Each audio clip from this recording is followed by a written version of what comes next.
I'm Dr. Bonnie Marting, and today we're going to talk about one of the most stressful things we do to ourselves, multitasking. Or should we talk about it as being the dirty little secret of multitasking? So are you trying to multitask? Look at this young lady. You know, I bet if she really tried, she could find one more thing to do right at this very moment. And that doesn't count what's in the back of her mind, which right now is whether or not she remembered to close the garage door when she left this morning. You see, humans are really not built for multitasking. In my practice, I see signs of aging every day, and much of it is caused by the stress that attempting to do too many things at one time adds to our already super stressed out lives. Today we're going to discover how you can stop all this multitasking and begin a healthy way of getting more done and escape this aging treadmill. So who came up with this multitasking stuff anyway? Multitasking is a word that came from the computer industry. When computers first came out, they could only run one program at a time. You know, the first computer I had was an Apple, so if you wanted to, let's say, switch from writing a letter to using a spreadsheet, you had to physically take out one program and put another program in, using disks much like these, the original floppy disks. So as computers advanced, they were then made with multi-processing units. Many tasks could therefore be performed at the same time. So naturally, we begin to think that we can do the same thing, performing many tasks at the same time with equal efficiency. As the business world saw how multitasking worked in computers, it saw no reason that humans couldn't do the same. So multitasking then became a buzzword in the 90s.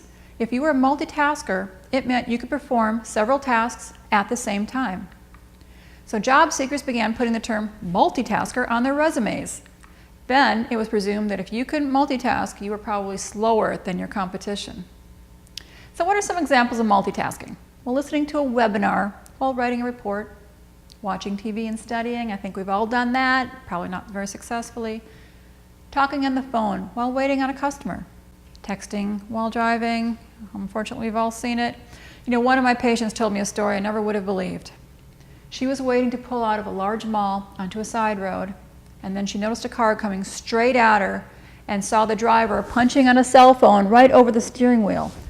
Not only did the driver hit my patient's car, but she was still texting when she finally got out of her own car. So multitasking may be our word, but the idea of doing more than one thing at a time has been around a while. See, for over 100 years, scientists have been fascinated by the human mind's ability, or perhaps lack of, to complete even two tasks simultaneously. Well, then came the research. If science could find a way to make the human brain do two things at the same time, our productivity would instantly double. So let's fast forward to 2011. Multitasking has now been studied extensively. Doesn't work. Well, why doesn't it work? See, humans are much more like a single processor computer. You truly can only do one task at one time. And the reason is, nobody has more than 100% of their brain to use. Splitting brain power between tasks simply gives each task only part of the 100% to use. But why do we think we're good at it? People take pride in being able to do many things at one time. However, testing tells us that tasks worked on at the same time are less complete and quite inferior to those accomplished with more complete focus. So we're going to talk more about focus later, but for now, let's see how multitasking really affects us. Thinking about multiple things, which is multitasking, drains energy. See, this energy drain keeps your mind from giving it its best performance. So, is it ever okay to multitask? Well, sure, listening to the iPod while vacuuming, folding clothes while watching TV. Multitasking can be achieved when one of the tasks is somewhat automatic, and one of the tasks will continue on its own. The real facts about multitasking, only one of the tasks will receive the majority of your attention. And if one of the tasks you're doing suddenly becomes an emergency, you can only react with that part of your brain that's doing that task. Once again, your brain can't produce more than 100%. But I know you still have all that work to do, and there's more on the way, but you know, you can make some changes that will help you get there. Let me show you how. You're going to work smarter. You're going to change multi to single in your mind. You're going to prioritize which task needs to be done first. And you're going to focus. You're going to start with small tasks, and you're going to practice focusing completely and totally on that one thing. I promise, focusing really does get more automatic and gets easier.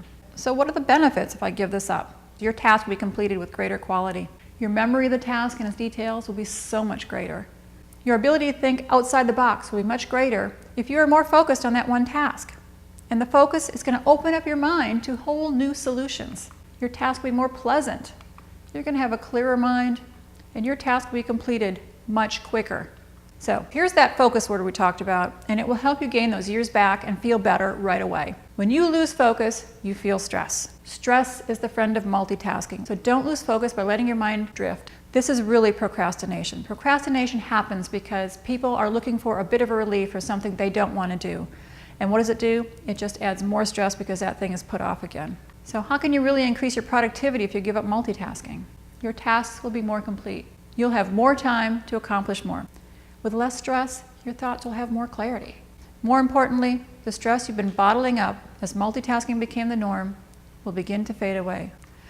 So, what happens every time a celebrity gets in trouble? What do? Well, of course, they go to rehab. This is exactly where we are going. Multitask rehab step by step. Here's what we're going to do first. We're going to make lists. And you're going to check your list several times per day, and you're going to make updates as things change.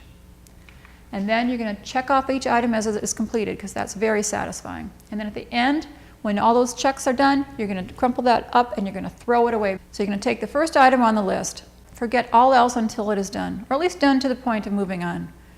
And you're going to feel that relief in knowing you only have to concentrate on this one thing at this one time. Now, you take action. You're going to prioritize those tasks. You're going to learn to list. You're going to forget the word multi. Multi's gone. You're going to start single tasking. Single. And you're going to practice focusing. It does get easier. It really does.